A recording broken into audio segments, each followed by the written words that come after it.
Gas सो फार मैंने आप लोगों को इस कोर्स में बताया कि किस तरह से हम लोग अपने जो नोट्स हैं उनको क्रिएट करके सेव कर सकते हैं। उसके लिए मैंने यहाँ पर आप लोगों को अपनी जो आई नोटबुक कलेक्शन है उसके अंदर जो नोट्स वाला फोल्डर है उसके अंदर मैंने ऐड नोट वाला एंड पॉइंट आप लोग को बनाकर दिखाया, और ऐड नोट के साथ साथ अपने फेच ऑल नोट्स वाला एंड पॉइंट भी बनाया। फेच ऑल नोट्स वाला एंड पॉइंट क्या था कि यार हेडर में अगर आप लोगों ने टोकन दिया हुआ है तो उस यूज़र के करस्पॉन्डिंग जितने टोकन्स हैं, जितने नोट्स हैं वो सारे के सारे आ जाएंगे, ठीक है।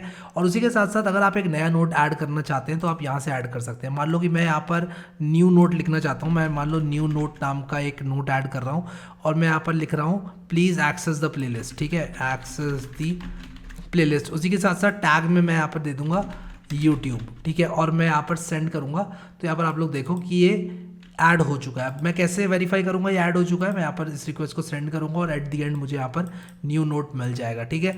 तो ये किस यूज़र का नोट है, इस नोट की आईडी, टाइटल, डिस्क्रिप्शन और टैग, ठीक है। तो ये अच्छे से काम कर रहा था। अब क्या हो सकता है कि जब मैं अपनी रिएक्ट एप्लीकेशन बनाऊंगा तब वहाँ से मुझे अपडेट करने की ज़रूरत पड़ सकती है और डिलीट करने की ज़रूरत भी पड़ सकती है। तो सबसे पहले हम लोग क्या करेंगे, एक एंड पॉइंट बनाएंगे जो कि हमको मदद करेगा अपडेट करने के लिए किसी भी एक नोट को, ठीक है। तो ये हमारा राउट नंबर 3 होगा।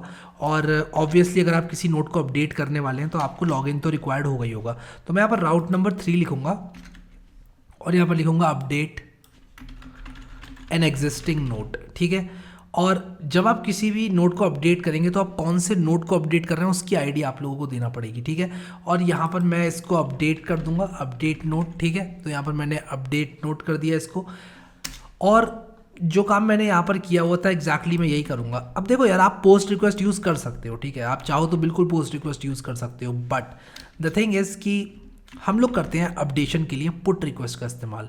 तो मैं सबसे पहले यहाँ पर अपडेट नोट कर देता हूँ और उसी के साथ साथ मैं एक नोट की आईडी लेना चाहूँगा, और ऑब्वियसली मैं चाहूँगा कि सिर्फ वही लोग नोट को अपडेट कर पाएँ जो लॉग्ड इन है और अपने ही नोट्स को अपडेट कर पाएँ। ये नहीं कि मैंने जो है नोट बनाया और एक विक्रांत नाम के बंदे ने नोट बनाया अपना लॉगिन करके और मैंने जो है विक्रांत का नोट मतलब एडिट करके उसमें कुछ अनशंट चीज़ें लिख दी और विक्रांत खोल के देख रहा है वेबसाइट, कह रहा है बाप रे क्या लिख दिया। ऐसा नहीं होना चाहिए, ठीक है। तो इस चीज़ से बचने के लिए क्या करेंगे कि हम लोग यहाँ पर एक वैलिडेशन लगाएंगे। हम कहेंगे कि भाई देखो, अगर आप नोट को अपडेट कर रहे हो, देखो अपडेट तो आप कर सकते हो लेकिन सिर्फ तभी अपडेट कर सकते हो जब आप वही यूज़र हो जिसका ये नोट है, ठीक है। मेरी बात को समझे आप लोग कि नहीं समझे? तो चलो यार, यहाँ पर हम लोग क्या करेंगे कि कोई भी वैलिडेशन जो है वो मैं नहीं लगाऊंगा क्योंकि कुछ चीज़ें यहाँ पर एम्प्टी हो सकती हैं। तो ये वाला जो एरे है इसको मैं हटा देता हूँ। मैं यहाँ पर अभी के लिए वैलिडेशन नहीं लगाऊंगा, और अगर बाद में मुझे लगता है कि मुझे वैलिडेशन लगाना है तो डेफिनेटली मैं लगा लूँगा, ठीक है। तो मैं यहाँ पर करूँगा क्या, सबसे पहले डीस्ट्रक्चरिंग से सारी की सारी चीज़ें लेकर आऊँगा। क्या क्या चीज़ें लेकर आऊँगा? जब मैं नोट को ऐड कर रहा था तो टाइटल, डिस्क्रिप्शन और टैग में दे रहा था। तो टाइटल, डिस्क्रिप्शन, डिस्क्रिप्शन और टैग, ये चीज़ें मैं रिक्वेस्ट डॉट बॉडी में से लेकर आऊँगा, ठीक है। और ये तीनों डीस्ट्रक्चरिंग से लाने के बाद मैं क्या करूँगा, एक न्यू नोट ऑब्जेक्ट क्रिएट करूँगा और मैं यहाँ पर लिखूँगा const new note is equal to, और मैं करूँगा क्या कि इसको अभी के लिए खाली रखूँगा और इस पर जो जो फील्ड्स मुझे मिल रही हैं वो ऐड करूँगा। तो मैं कहूँगा अगर टाइटल मौजूद है तो क्या करो, न्यू नोट का जो टाइटल है, न्यू नोट डॉट टाइटल, उसको बराबर कर दो किसके, टाइटल के, ठीक है। समझे मैंने क्या किया?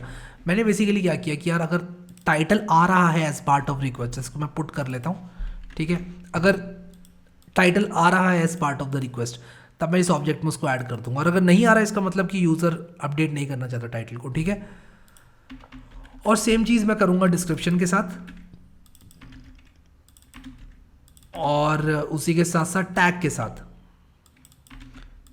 और ऑब्वियसली यार मैं ये चीज़ अपडेट नहीं करना चाहूँगा, मैं यूज़र को फंक्शनैलिटी नहीं देना चाहता डेट वगैरह अपडेट करने की, क्योंकि मैं नहीं चाहता कि कब ये ऐड हुआ था नोट, ये इन्फॉर्मेशन जो है वो चेंज की जा सके, ना ही मैं कोई और चीज़ इसमें से चेंज करवाना चाहूँगा। बस इतना ही मैं यहाँ पर करूँगा। और अब क्या होगा कि जो मेरा न्यू नोट होगा उसके अंदर मेरा नया जो ऑब्जेक्ट है नोट का जो कि मैं सेव करना चाहूँगा वो बिल्ड हो जाएगा, ठीक है। अब मैं क्या करूँगा कि यहाँ पर find the note to be updated and updated, ठीक है। उसको अपडेट करने के लिए मुझे सबसे पहले जो नोट है उसको फाइंड करना पड़ेगा। तो मैं लिखूँगा note dot find by ID. देखो यहाँ पर कुछ फंक्शंस मौजूद है, find by ID and delete, ये जब हम डिलीट करेंगे तब यूज़ करेंगे। Find by ID and remove, find by ID and update, ठीक है, find by ID and update करूँगा मैं, ठीक है। और ये पहली चीज़ क्या लेती है यहाँ पर देखो, आईडी, अपडेट यानी कि वो ऑब्जेक्ट जो कि जिससे कि आप अपडेट करना चाहते हो, ठीक है। तो मैं ये चीज़ करूँगा, लेकिन एक मिनट रुको, इसको मैं कमेंट आउट करूँगा अभी के लिए। मैं कहूँगा 1 मिनट रुक जाओ। सबसे पहले मैं ये देखना चाहता हूँ कि ये जो यूज़र है क्या ये वही यूज़र है जो मेरा रिक्वेस्ट डॉट यूज़र के अंदर मौजूद है, क्योंकि मैं फैच यूज़र मिडलवेयर का इस्तेमाल कर रहा हूँ। यानी कि कहने का मतलब ये है कि क्या ये वही इंसान है जिसका ये नोट है। कहीं ऐसा तो नहीं कि कोई और इंसान किसी और का नोट एडिट करने की कोशिश कर रहा है, वो चीज़ मुझे यहाँ पर देखनी पड़ेगी, ठीक है। मैं अपने बैकएंड को पूरा स्ट्रांग बनाऊंगा, क्योंकि मैं नहीं चाहता कि मेरी रिएक्ट ऐप में से लोग इंस्पेक्ट एलिमेंट करके नेटवर्क टैब में जाके वहाँ पे टैम्परिंग करके कुछ हैक निकाल लें ऐसा। इसलिए मैं एपीआई को इतना सिक्योर बनाऊंगा कि कोई वहाँ से अगर कुछ कर भी ले, मेरे एंड पॉइंट्स एक्सपोज हो भी जाएँ तब भी कोई प्रॉब्लम नहीं होनी चाहिए, ठीक है। जो कि इवेंचुअली हो ही जाएंगे। अगर कोई थोड़ा सा भी गीक है, अगर किसी ने इस प्लेलिस्ट को एक्सेस कर रखा है तो वो डेफिनेटली राइट क्लिक करके इंस्पेक्ट करके नेटवर्क टैब में जाके निकाल लेगा सब कुछ।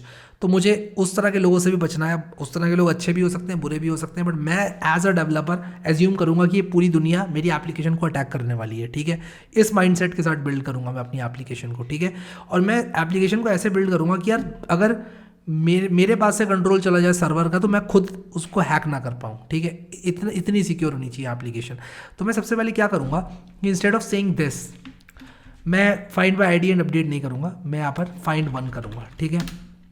और मैं यहाँ पर क्या कहूँगा फाइंड वन करके कि या मैं फाइंड बाय आईडी करूँगा। फाइंड बाय आईडी एक फंक्शन होता है और यहाँ पर मैं जो है आईडी दे दूँगा, ठीक है। तो फाइंड बाय आईडी लेता है एक आईडी, और कौन सी आईडी लेगा वो बेसिकली आईडी मेरी लेगा request dot params dot ID. ये कौन सी वाली आईडी है, ये वाली आईडी है, यानी कि जो आप अपडेट करना चाहते हैं। अब मैंने ये नोट निकाल लिया जो नोट आप अपडेट करना चाहते हैं, ठीक है।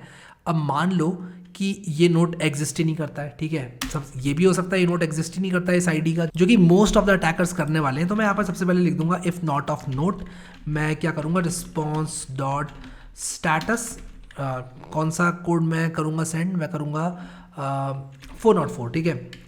और डॉट सेंड और यहाँ पर नॉट फाउंड, ठीक है। मैं नॉट फाउंड सेंड कर दूंगा, ठीक है। और उसी के साथ साथ मैं ये देखूंगा ये वाला जो नोट है क्या ये इसका जो यूज़र है वो यही है, रिक्वेस्ट डॉट यूज़र है। तो ये चेक करने के लिए मैं क्या करूँगा, मैं यहाँ पर कहूँगा कि अगर note dot user dot to string, ठीक है, note dot user dot to string मुझे क्या देगा, note dot user dot to string मुझे देगा इस नोट की आईडी। अगर ये नहीं बराबर है request dot user dot ID के, अगर ये नहीं बराबर है request dot user dot ID के, इसका मतलब कुछ गड़बड़ है। गड़बड़ क्या है कि यार जो बंदा लॉग्ड इन है वो किसी और का नोट एक्सेस करने की कोशिश कर रहा है, मैं ये नहीं चाहता, ठीक है। तो मैं यहाँ पर लिखूँगा, मैंने यहाँ पर भी रिटर्न लिखना था, तो मैं यहाँ पर लिखूँगा रिटर्न और मैं यहाँ पर लिखूँगा रिस्पॉन्स डॉट स्टेटस, ठीक है। और यहाँ पर मैं अनऑथराइज कर दूँगा उस बंदे को, मैं कहूँगा 401, ठीक है। और उसी के साथ साथ मैं उसको ज़्यादा इन्फॉर्मेशन नहीं दूंगा और मैं उसको सिंपली ये बोलूँगा कि नॉट अलाउड, ठीक है। तो मैं यहाँ पर उसको डॉट सेंड कर दूंगा और कह दूंगा नॉट अलाउड, ठीक है। मैं उसको जेसन नहीं, मैं उसको प्लेन टेक्स्ट भेज देता हूँ। तो ये चीज़ हो गई, ठीक है। अब अगर ऐसा भी नहीं होता है तो इसका मतलब भाई आपका जो यहाँ पर ये जो नोट है ये एग्जिस्ट करता है, ठीक है। अब ये नोट हमारे पास है, ठीक है। तो अब मैं यहाँ पर क्या कर सकता हूँ, मैं यहाँ पर कुछ इस तरह काम कर सकता हूँ। मैं कह सकता हूँ note is equal to await note dot find by ID and update, ठीक है। और ये क्या क्या लेगा, सबसे पहले तो ये आईडी लेगा, ठीक है। तो मैं request dot params dot ID दे दूंगा इसको। और दूसरा पैरामीटर ये क्या लेगा, ये कुछ इस तरह से डॉलर सेट मुझे लिखना पड़ेगा और इसके बाद जो मेरा न्यू नोट है वो मैं इसको यहाँ पर दे दूंगा, ठीक है। और मैं यहाँ पर क्या करूँगा, न्यू को ट्रू कर दूंगा और ये भी एक ऑब्जेक्ट रहेगा, ठीक है। तो न्यू ट्रू करने का क्या मतलब है, न्यू ट्रू करने का मतलब ये है कि अगर कोई नया कॉन्टैक्ट आता है तो वो क्रिएट हो जाएगा बेसिकली, ठीक है। तो मैंने न्यू को ट्रू कर दिया और ये करने से क्या होगा कि मेरा जो नोट है वो अपडेट हो जाएगा, ठीक है। और मैं क्या करूँगा, मैं यहाँ पर नोट भेज दूंगा, ठीक है। तो मैं नोट को भेज दूंगा। अब जल्दी से हम लोग क्या करेंगे कि अपने थंडर क्लाइंट में आएंगे और यहाँ पर एक और न्यू रिक्वेस्ट बनाएंगे और वो न्यू रिक्वेस्ट क्या होगी, अपडेट नोट, ठीक है। वो अपडेट नोट होगी नई रिक्वेस्ट। और मैं क्या करूँगा कि सबसे पहले तो इसको पुट करूँगा, ठीक है, क्योंकि एक पुट रिक्वेस्ट है। उसी के साथ साथ ये अपडेट नोट स्लैश ID, तो मुझे यहाँ पर एक ID देनी पड़ेगी, ठीक है।